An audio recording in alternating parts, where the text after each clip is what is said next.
Good morning, everyone. The topic for today is tools in assessing the dynamics of human development. In this case, I'm going to report the individual, career, and organizational development by Gilly and England, and I'll be also reporting on the personal and professional effectiveness by Dr. Stephen R. Covey.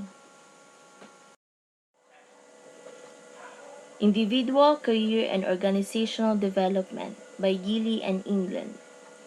Individual development. It refers to the learning of new knowledge and skills to improve performance relevant to one's job. This type of development is classified as more short-term in its effects and more focused on the work behaviors of a single worker as opposed to collective or organization overall. Individual development can occur in a formal setting as well as during on-the-job learning and training activities. Training and development at the individual level is needed for an organization to be able to adapt to a changing business environment. In this regard, HRD facilitates the transfer of individual knowledge and job-related learning to individuals in order to help them adapt to the changing operational landscape. This thereby supports the organization in developing into a high-performance organization. Career development. It involves the HR structures of mentoring and resourcing job and position growth and expansion within the organization to achieve long-term individual employee sustainment and progression. Career development is a more long-term approach to the individual growth of employees of the organization. It focuses on exploring and analyzing employees' interests and aptitudes to align and grow these skills for the mutual benefit of the individual and the organization. HRD plays a significant role in the career progression of employees of the organization by establishing pathways for the long-term advancement of individuals within the firm and providing guidance and counsel as individual workers progress in their careers. These actions have direct influence on the success of the organization as a high-performance organization and add strategic value to the organization's operational plan. Organizational development. The goal of the organizational development is to design new long-term solutions to problems and shortcomings within the organization. According to Gilly and Mike Connick of 2000, organizational development is the last aspect of HRD in which the concept of a high-performance organization and the concept of developmental organization come full circle and realign in terms of a holistic approach to managing employees to affect organizational change. HRD provides perhaps the greatest influence to the firm with regards to the process of true organizational change. HRD, as an interdisciplinary enabler within the organization, is uniquely qualified and positioned to guide employees' development to enhance organizational performance and institute organizational change. HRD fills many roles within the firm, including change agent, but also administrative and employee relation expert, as well as a strategic partner. HRD can affect the organization in every manner necessary to shape it into a truly high-performing organization, helping employees adapt to change for a long-term success, improving employees' knowledge for enhancement of core capabilities, and helping align the management at the performance objectives. This makes HRD perhaps the most influential discipline in the firm with respect to executing strategic change and performing organizational development. Personal and professional effectiveness. The Seven Habits of Highly Effective People by Dr. Stephen R. Covey.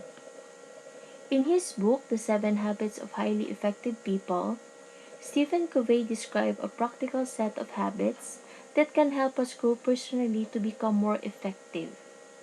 His seven habits represent a principle-centered, character-based, an inside-out approach to personal and interpersonal effectiveness. Covey's approach is to have us focus on developing ourselves as well as our relationship with others.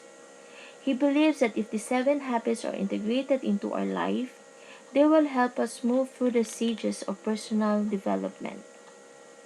Being dependence. It is a stage where we are dependent on the other people. Independence. Become more independent and take responsibility upon ourselves. Interdependence. It is a stage where we embrace the idea of working and collaborating with others to achieve the best results possible. Covey's approach is to move us progressively on maturity, continuing from dependence to independence, then ultimately to interdependence. Covey uses the seven habits to gradually move us through these stages of maturity. Rather than being dependent upon other people or trying to be totally independent, we learn how to be more effective by working with others to accomplish our goals. The habits are set up in a specific order to help us move through the stages of personal development. Since we are born into the dependent stage, the seven habits begin by focusing on getting us first to independence and then moving us to interdependence. The first three habits will take us from dependence to independence. These three habits deal with self-mastery that required for character growth. Habits 4 to 6 center on teamwork, cooperation, and communication. These three habits moves us from independence to interdependence. The final habit focuses to our overall continuous growth and improvement. Here is the seven habits. Habit 1. Be proactive. Being proactive means controlling your environment rather than having it control you. You create this habit by taking initiative. Think about what needs to be done and do it. When faced with a problem or a difficult situation, take the initiative to find solutions rather than just recognizing the problem and waiting for others to solve it. Habit 2. Begin with the end in mind. This habit is about visualizing where you want to end up. It is about looking ahead and seeing where you want to ultimately get to. So before you start something new, take the time to think about your ultimate goal. Then plan how you will reach that goal. To practice this habit, begin each day with a clear vision of your desired destination. Habit 3. Put first things first. This habit is about organizing and prioritizing your activities. The first step in developing this habit is to find out what is important to you. You have to determine what you truly value and put this first on your list of things to do. Oftentimes, people put the things they are believe are urgent at the top of their to-do list. Unfortunately, they often find they do not have time to complete the things they believe are important because they have spent too much time on the urgent, less than important items. So to develop this habit, find out what is important to you. Prioritize your activities so that important ones are on the top of the list. Habit 4. Think win-win. The win-win philosophy sees life as a cooperative arena, not a competitive one. To incorporate this habit into your life, you need to create a frame of mind that has you seeking mutually benefit in your interactions with others. In your interaction with others, focus on getting agreements or solutions that are mutually beneficial to all parties. Don't feel you have to get a better deal than other people. Have the mindset that there is enough for everyone. Habit 5. Seek first to understand than to be understood. Most people do not actively listen while they are conversing with another person, rather they wait to talk. When working with others, do not be so anxious to get across your point of view that you do not listen to the other party. Try to get a good understanding of what the other person believes and how they feel about the topic, then try to explain your perspective. Habit 6.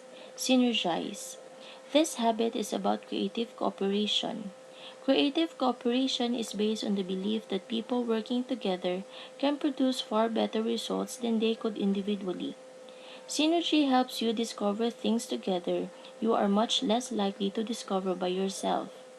The key to achieving this habit is to value differences among people and try to build creative solutions through interactions. When you interact with others, be open to their opinions so you can gain new insight. These interactions help leverage individual differences to find a creative way to solve a problem. Focus on collaborating with others to get the best results. Habit 7. Sharpen the saw. This habit is about personal renewal and growth. It is referred to as sharpening the saw. Sharpening the saw means taking the time to enhance yourself and grow as an individual.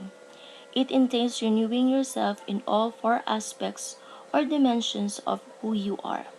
They are physical, building your sense of well being through exercise, nutrition, and stress management; mental, educating yourself on new things to hone and expand the mind through reading, visualizing, planning, and writing; social or emotional, building your own sense of well being through service, empathy, synergy, and security; and lastly, spiritual, building a sense of self through meditation, inner reflection, spiritual reading, and study. These 7 habits help us to develop personally and become more effective on how we work and relate with other people. Developing these habits can help us tackle our work and life challenges with confidence. At the core of these habits are a deeper understanding of ourselves and an appreciation of the fact that we need others in order to achieve our goals. In incorporating the 7 habits in our life, good habits can be defined as the intersection of knowledge, skill, and desires. Changing or creating habits can be hard, but can be done when we are committed to change. We have to consciously work at them for a while before they become part of who we are and how we interact with other people. It takes time and effort to develop the 7 habits, but it is worthwhile and will have a lasting effect on our professional effectiveness and our life.